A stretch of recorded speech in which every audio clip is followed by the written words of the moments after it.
25 and you're not doing a majority of these 16 micro beauty habits that we're about to talk about in this video,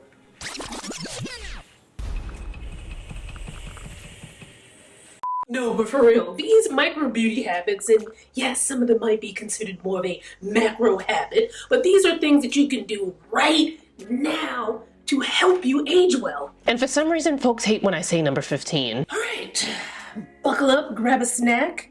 Here we go.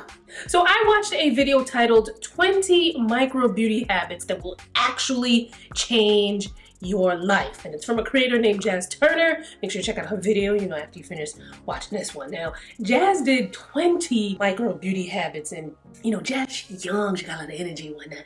Me, on the other hand, I'm giving y'all 16. Kind of getting up there in age, a little downtrodden. But her video inspired me to do this one, which has a specific emphasis on aging well. Number 1, you are going to start using an antioxidant and sunscreen during the day and a retinoid at night. This is like a 1, 2, 3 punch to help with preventing some of the visible signs of aging. During the day, there's just all kinds of just gunk trying to come for our skin. Things like UV, pollution, free radicals, all kinds of nastiness just good. And I live in New York City. So when it comes to antioxidants, vitamin C is a popular one. However, if you don't love it or you can't tolerate it, there are other types of antioxidants out there. Green tea, there's coenzyme Q10, there's niacinamide, etc., etc. Then at night, you're going to want to use a retinoid, because what happens at nighttime is that the skin goes through a self-regeneration process. This is where the skin is like, Lord,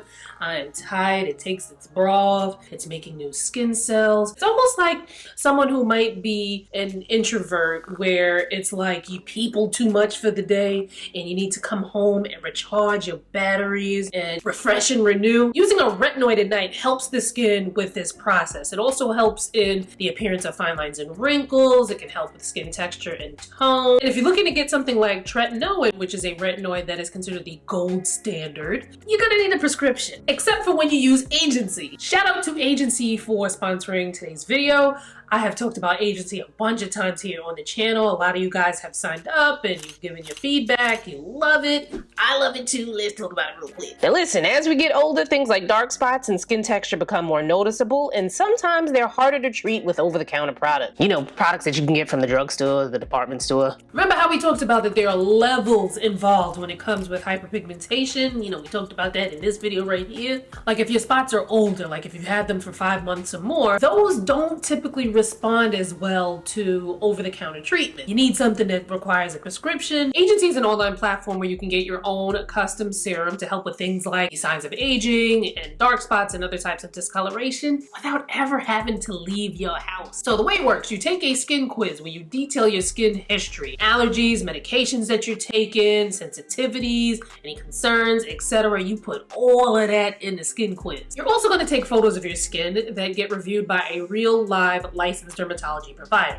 This person is going to look at those photos of your skin coupled with what you put into your skin quiz, and they're going to determine which active ingredients are going to best help your skin. One of the many things that I love about Agency is that everything is spelled out for you. When to use your custom serum, what you can use your custom serum with, what you can't use your custom serum with, and you can message your licensed dermatology provider at any time to ask any questions that you have. This service is like a relationship, one in which where they can't ghost you for being annoying and messaging them too much. So now you might be like, all right, this sounds good, Danielle, but how much is this gonna cost? And I'm about to tell you. So a 2-month supply of the Future formula, which this is the Future formula, that is going to be $80 per shipment. While a 2-month supply of the dark spot formula is $70 per shipment. However, if you get both, a 2-month supply of both formulas is $130 per shipment. And there's a free trial offer. Make sure you check out the description box for the link to sign up and for more info. And thank you once again to Agency for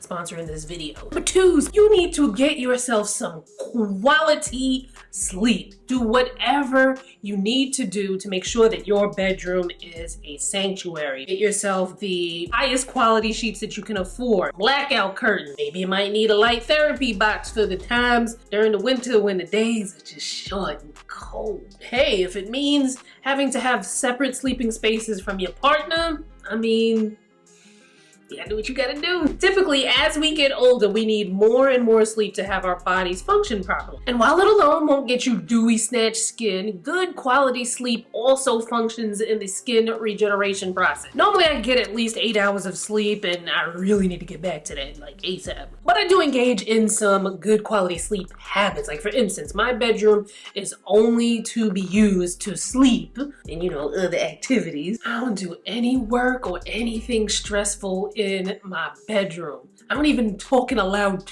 tone in there. Like, my body is so trained that my bedroom is for sleeping that 9 times out of 10, once I get in my bed, I'm falling right to sleep. I also sleep with a pillow underneath my knees to help support my back, and then I'm constantly trying to like recalibrate my pillows so that, you know, I'm in the comfiest position possible so that I'm not waking up with a stiff neck and, you know, my back all twisted up. Now, if you have a specific health situation, like you have an injury or something like that, you're gonna need to talk to your your physical therapist, your doctor, other types of specialists so that they can give you some helpful sleeping habit tips that are specific to your health situation. So number 3, speaking of doctors, go to them. Stuff just don't work the same as we get older. In addition to your annual physical exam and your pap smear, you know, if that applies, there are additional screenings that, like, you don't want to miss those because these are important, pertinent to your health. Things like a mammogram, colonoscopy, a prostate exam. Heck, don't miss any dental appointments because you can't age well with a yuck mouth. Now, as someone who has gone through a number of these screenings, I will be the first to admit that they are a lot. However, the alternative of not getting them done is a million times worse. Number 4. You're going to find 2 sunscreens that you love. One for the colder months and one for the warmer months. Now, obviously, if you live someplace where it's the same warm, nice temperatures year-round, you got any space in your house, I would like to come and live with you. However, you're not just gonna pick any old sunscreen. No. You're gonna pick one that is aesthetically pleasing. There are so many amazing sunscreens out there. There are sunscreens that'll give you a dewy glow. There are sunscreens that'll mattify your skin. There's sunscreens with shimmer on it that you can put on your body. I'll leave links to my sunscreen playlist as well as my Instagram so that you can check out some sunscreens and see how they look on the skin. So number 5, consider adding hydration in your routine, even if you have oily skin. I have oily skin, but as I age, I really appreciate how having additional hydration in my routine can help my skin to look healthy and glowy and just supple, especially because these winters here can get really cold and dry. Number 6, now this might not be that micro, but you want to find out if you have food allergy. Sometimes intolerances or allergies to things can come up later in life because I don't ever remember being this affected by dairy in my youth. When you have certain intolerances or allergies to food, sometimes they can kind of show up in, you know, making your stomach look a little bloated, and sometimes you might be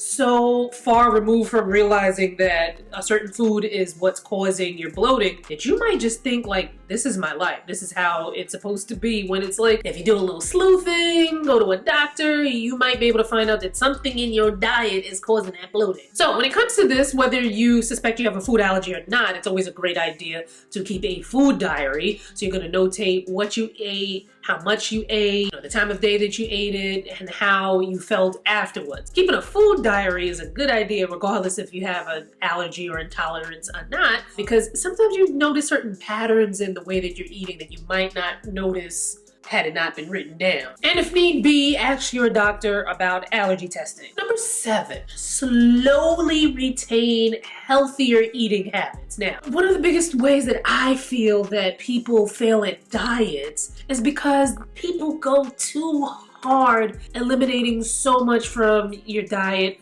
from the get-go that after a while, you just crash and you burn. And then you wind up just like, what's going to help you here? Again, keeping a food diary, it might help you notice patterns that you might not notice had you not written it down and was going back on your notes looking at it. You can also do small things that over time that are gonna wind up leading to a healthier lifestyle when it comes to eating. So start out replacing your soda with water. Add a green leafy salad to every meal. Preferably, you know, eat the salad first and then the meal. Watch the salad dressing because some salad dressings have a lot of sugar and fat. You might be able to add some things in your salad that'll give it some really good flavor that's not going to pack on a whole bunch of extra calories. Incorporating more lean protein. You can also try replacing one sugary snack that you normally eat with a healthier alternative. You typically want to look for something that's going to keep you full with less calories. So number 8, you are going to find a physical activity that you actually really love and enjoy. You want to slowly ease yourself into a workout routine because again, working out is something where I feel like people try to go so hard in the beginning and then it's too much, they can't do it, and then you stop. So you want to slowly introduce activities into your daily routine. So maybe you start out walking 10 minutes a day every day for a week. And then the week after that, you do 15 minutes a day for a week. And then you do 20 minutes a day for, you know, so on and so forth. You can also look into a beginner's exercise class at your local gym or find yourself a personal trainer if you can afford it. I've been working out with a personal trainer 3 times a week. And then in September, I started doing Pilates once a week. And then in the beginning of this month, I added on a 10,000 step a day challenge for myself because, well, first of all, you know, studies show that maybe we don't need as many as 10,000 steps, but 10,000 sounds like such a great number to me. However, when I'm home, I am sitting down, as you can see right now, filming content, doing work. You know, I work from home and I'm a full-time content creator. So although I'm active, I'm also very sedentary at the same time too. Now, what keeps me motivated to work out is not even that the fact that I just be like, all right, yes, I'm ready to work out. Like, I think the reason why I'm able to get up 4 times a week and work out is because it's so embedded in my schedule that it's like my body is on autopilot. It's just like, you know, when you go get up and you brush your teeth in the morning, or you brush your teeth before you go to bed, or you take a shower, like those kind of activities are so like, I'm on autopilot, I get up and do them. I'm so used to my workout schedule that like I just do it. Like right now, it is 1 o'clock in the morning and I'm still filming this video. I have to film another video after this. And I would need to get up around like 8 o'clock so I can have a little something to eat, let it digest, and then, you know, be able to get to the gym in the morning.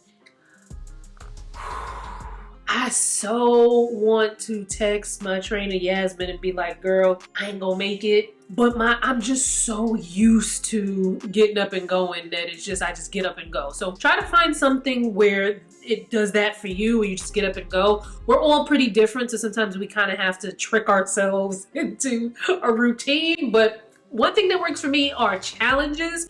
I did a no spend challenge on my lifestyle channel. That went down throughout the entire month of January, and I'm still doing the same type of activities that I was doing in January. I'm spending a lot less on outside food. I'm cooking a lot more. So I'm hoping that this 10,000 step a day challenge is going to also incorporate some amazing, you know, daily step activity for me in the future. Number 9, maintain your weight. Now, there is a misconception with how diet and exercise work when it comes to aging. Because what happens is if you lose a significant amount of weight after 30, you're already losing that muscle, that bone density, that fat in your face. And then if you're losing additional weight, you can wind up losing weight looking great, but then you might have some facial drooping that might not be as great. Obviously, if being at a healthy weight has to come with a drooping face, I'm going to take the drooping face. However, there are some cosmetic fixes, and I can tell you what I personally did, because at around 34-ish, I lost 30 pounds and I felt amazing. I had so much energy. I looked amazing. However, my face definitely drooped and I could have lived with it. However, there was a cosmetic fix and I decided to go for the cosmetic fix, and that was filler. We talk about that a lot on this channel. So if you want to, you know, go ahead and check out the filler playlist for more information on that. And for the most part, facial exercises aren't going to work in the way that you think they are. because typically the facial exercises are done in conjunction with something like RF microneedling or, you know, some other type of treatment. Now, maintaining a healthy weight also goes on the opposite end as well. Being too thin can also have an aging effect as we get older. However, the point here is more to maintain a healthy weight as you age. And number 10, now for my older people in the audience, stop chasing what the young people are doing. Stop trying to be down with the young people and you know, all in the mix, because nothing looks older than someone over 40 trying to act like they are in their 20s. The closest pop culture references that I can think of for this is the mom from Mean Girls, you know, I'm not like a regular mom, I'm like a cool mom. I'm not like a regular mom, I'm a cool mom. Or Al Bundy from Married with Children trying to relive his Polk High football days. If you're in my age group, a lot of the fashions that we wore as, you know, late teens, early 20s, mid 20s are in fashion right now. And, you know, the young kids is wearing them. And that's what we leaving it to. It's the saying, if you were old enough when a trend first came out, then when it comes back again, you're probably gonna want to skip it. Because it just gives that you're trying to relive your heyday instead of being more modern and present and fly and hip for right now and your age right now. Over on my fashion channel, Style with Danielle, we talk about how some trends can actually be classic items for some people, especially if it's something that's your personal style. So for instance, if you're over 35 and low-rise jeans look good on you, obviously wear your low-rise jeans. However, you are not going to style your entire outfit as if you were an extra from Christina Aguilera's Dirty video. Number 11, take your behind to therapy. Nothing will age you more than being a bitter, middle-aged person still holding on to past traumas. Learning how to have good,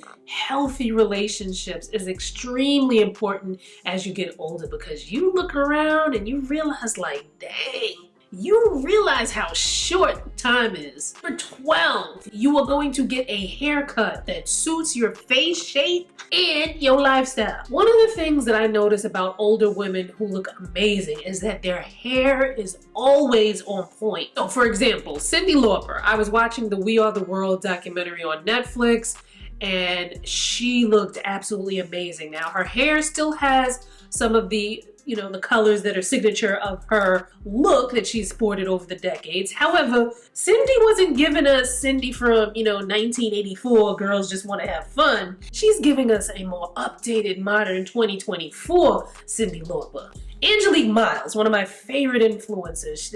That woman is fine, and she almost 60 years old, just fine as hell. They're just fine. She rocks the mess out of a short haircut. Now, if you'd rather grow your hair out, I love the way June Ambrose wears hers, and she also utilizes a lot of accessories like hats and sunglasses to really make herself stand out, and it's her signature style. Number 13, get your brows professionally done. Your brows are one of the biggest indicators on how youthful or not you look. Sparse brows can age you before your time, and brows that are way too full can overpower your features. So you want to find yourself a good brow professional and let them get to work. For me, I just get my eyebrows threaded, and then, you know, wherever I need to kind of fill things in with an eyebrow pencil, I'll do that. However, there are so many brow services out, microblading, laminating, etc. But just make sure you research the people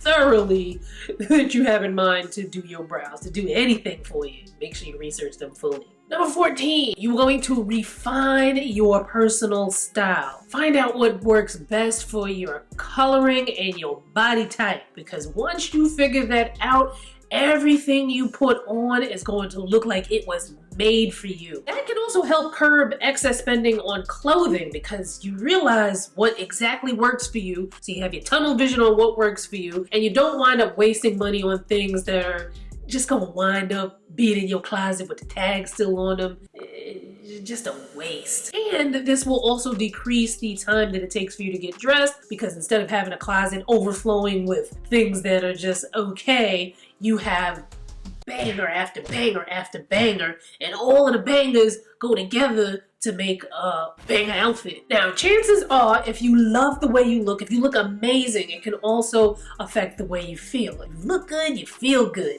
Now, if you're like, well, where the hell do I even get started on some of this fashion stuff? Got you. Lucky for you, I have a fashion channel that talks all about these topics called Style with Danielle. Make sure you check it out. Number 15, research a good skin of color pro near you. Now, for some reason, people hate when I mention going to see a skin pro, but it's like, what you want me to do? Keep telling you to put moisturizer on it? Like, that's not gonna help you. Sometimes you need to see a pro. Our skincare products are gonna do the best that they can, but sometimes we have issues and concerns that cannot be addressed by a serum or a cream. If you're doing what you can at home and you're just not getting the results that you desire, you might want to start researching some skin of color pros near you. Now, there's a whole video on how to do just that. Make sure you check it out right here. But just remember, the person doesn't have to be of color to know what to do with color. Now, chances are, if the person's of color, they know what to do with color because they of color themselves. However, no matter who you go to, make sure they are properly vetted. Make sure you do your research. And in some circumstances, even when all the research checks out and it looks good, you still may need to go in and get a consultation to see how your vibe is with this person. Now, I mentioned agency earlier, and as amazing as they are, their online platform just can't reach out and give us facials and lasers and things like that. Number 16, manifest your old lady or man, but I'm a lady, so we're gonna talk lady here. I think sometimes we fear aging because we feel like we're gonna be missing out on the things that we did when we were young. But I see so many women over 50 who are enjoying their lives. Personally, I'm not mad at the way I get excited over a new recipe or the fact that I cook something so good that I'm gonna invite my friends over for dinner instead of us going out to the club. Now, I mean, we could go to the club if we wanted to. That's not out of the question, but it's, I don't have to be up in the club. You know what I mean? I don't feel like I'm missing out if I don't. You gotta conceptualize the old lady that you are going to be later in life. I see my old lady as somebody who bakes all kinds of stuff for my friends, my family, and my neighbors. When I was a kid, there was a neighbor. Her name was Mrs. Holmes. She was the sweetest woman ever. And she always used to bake these delicious cakes, these pies, and she would come ring the doorbell with her sweet old lady self and hand over the cakes and the pies, and I'd be like, oh, thank you, Mrs. Holmes. Thank you so much. Oh my gosh, I love it so much. Good afternoon, Mrs. Holmes. Good morning, Mrs. Holmes. Can I get you anything, Mrs. Holmes? Like, that's gonna be me. I'm gonna be ringing the neighbors' doorbells with a pie, like, here, sugar. Looks wise, I would have gray hair cut into a sickening ass bob, just, and I would be known for my fly eyewear and matching sets. Like maybe I might corner the market on the Gucci tracksuits when, I'm like 75 plus. And then I'd be traveling the world with either my second or my third husband. I'd also have a garden where I would just grow all sorts of stuff, and then I would pick the stuff from the garden and bring it into the kitchen, and then I would make all kinds of stuff just like fresh from the garden straight to the kitchen. I'd also really be into fitness. Like, you see those women where they're like, oh, she's 80, but she's benching like 3,000 pounds. Maybe I would compete, do like competitive weightlifting or something. Like, I could see myself doing that as well. And then I'd have like a foundation, or maybe I would volunteer for some organization to talk to young women on how to build confidence. What are some micro beauty habits that you do that help you to age well? Let us know all about it in the comments. If you're looking for some more, I guess maybe we can say macro anti-aging habits, make sure you check out this video right here, in which I detail how I look younger in my 40s than I did when I was in my 30s. I detail all of the things that I did. Click on this video right here, and I'll see you there.